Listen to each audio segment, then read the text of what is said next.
Σας ευχαριστούμε πολύ.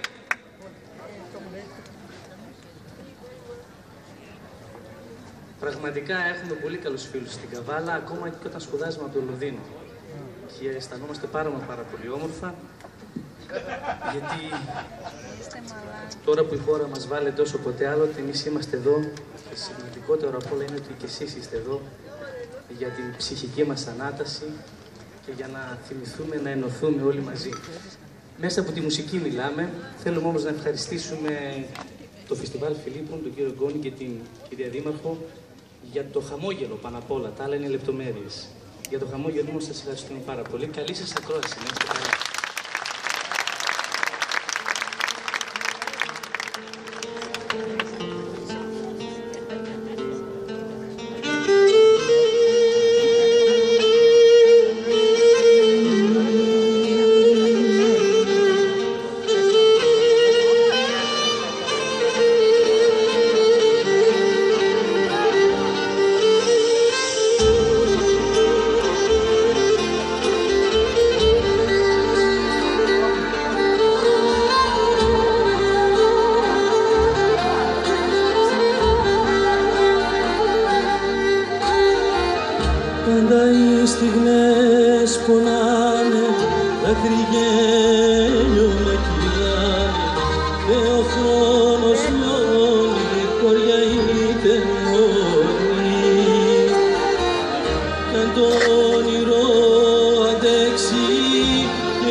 Αγαπώ, θα σου έχω γράψει.